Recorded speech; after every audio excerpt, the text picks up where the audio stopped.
যজ্ঞের তিলক পরে মনটা খুব ভালো লাগছে। সকলের শুভকামনায় আমি গোপী।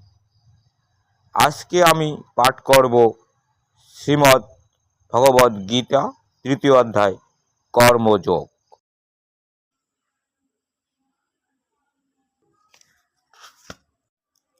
পাঠ করছি শ্রীমদ্ ভগবদ্ গীতা ৩য় অধ্যায় কর্মযোগ।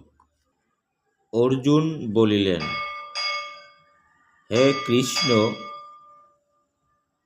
যদি কর্ম অপেক্ষা জ্ঞান বড় হয়, তবে তুমি আমাকে যুদ্ধ করিতে বলিতেছ কেন? তোমার দুই প্রকার কথায় আমার মন মোহিত হইতেছে।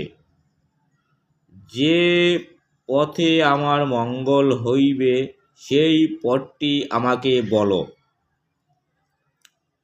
শ্রীকৃষ্ণ বলিলেন, হে অর্জুন, জ্ঞানীদের জ্ঞান ও কর্মীদের কর্ম, এই দুই প্রকার নিষ্ঠার কথা তোমাকে পূর্বে বলিয়াছি। কর্ম না করিয়া কেউ কর্মবন্ধন হইতে মুক্ত হইতে পারে না। কর্ম ত্যাগ করিলেই সিদ্ধি লাভ হয় না। কর্ম না করিয়া কেহ ক্ষণকালও থাকিতে পারে না। জীব প্রকৃতির প্রভাবেই কাজ করিতে বাধ্য হয়। যে ব্যক্তি ইন্দ্রিয় সংযত রাখিয়াও বিষয়ের চিন্তা করে, সে ব্যক্তি মূর্খ। সকলে তাহাকে মিথ্যাচারী বলিয়া থাকে। হে অর্জুন, যে ব্যক্তির ইন্দ্রিয় সংযত এবং যিনি ফলাকাঙ্ক্ষী নহেন, সেই কর্মযোগী প্রশংসার পাত্র। সর্বদা কর্ম করিবে, শরীর রক্ষার জন্য কর্ম করা প্রয়োজন। হে অর্জুন, আসক্তি ত্যাগ করিয়া ভগবানের প্রীতির জন্য কর্ম করো, নতুবা বন্ধন ঘটিবে। ব্রহ্মা প্রজা সৃষ্টি করিয়া বলিলেন, তোমরা সর্বদা যজ্ঞ করিও। সর্বদা যজ্ঞ করিলে ইষ্ট লাভ হইবে। যজ্ঞ দ্বারা দেবগণকে তুষ্ট করো, তাহাতে ইষ্ট লাভ হইবে।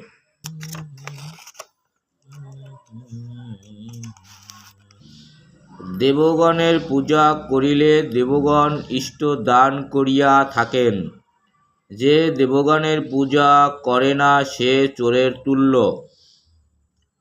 যজ্ঞান্ন খাইয়া লোকে পাপ মুক্ত হয়। যে রান্না করিয়া কেবল নিজের উদরই পূর্ণ করে, সে পাপাহার করে। যজ্ঞ কর্মময়।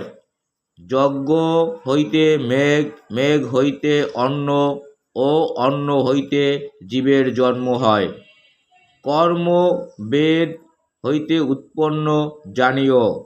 ব্রহ্ম হইতে বেদের সৃষ্টি। সর্বব্যাপী ব্রহ্ম যজ্ঞে প্রতিষ্ঠিত থাকেন।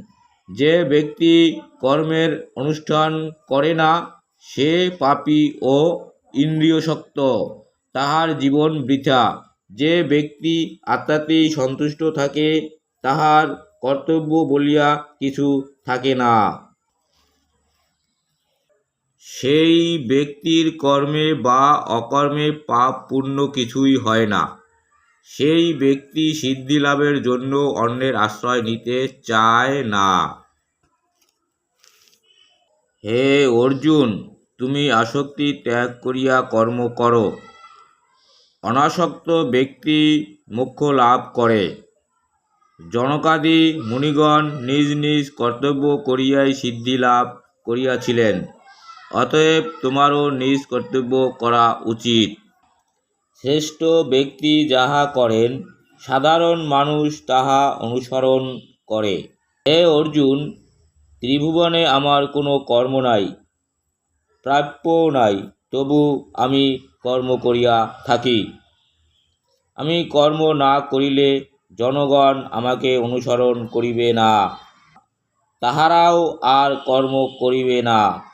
তখন লোক কর্মহীন হইয়া উৎসন্নে যাইবে, প্রজা নষ্ট হইবে, ফলে আমি সংকরের কারণ হইব। হে ভারত, অজ্ঞান ব্যক্তি ফল লাভের আশায় কর্ম করে, আর জ্ঞানী ব্যক্তি ফলের আশা ত্যাগ করিয়া লোক শিক্ষার জন্য কর্ম করে।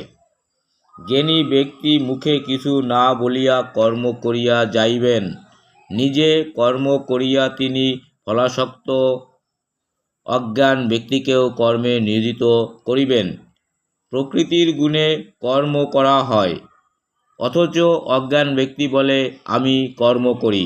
অজ্ঞান ব্যক্তি প্রকৃতির প্রভাবে মুগ্ধ থাকে, জ্ঞানী ব্যক্তি তাহাকে বিচলিত করিবেন না। প্রকৃতির গুণে যারা মোহগত, তাহারা ইন্দ্রিয়াদি কর্মে আসক্ত হয়। সেই সকল অজ্ঞান দুর্মতি লোকদের জ্ঞানীগণ কর্ম হইতে বিচলিত করিবেন না। হে অর্জুন, সর্ব কর্মফল আমাকে অর্পণ করিয়া এবং কামনাহীন ও মমতাহীন হইয়া তুমি যুদ্ধ করো।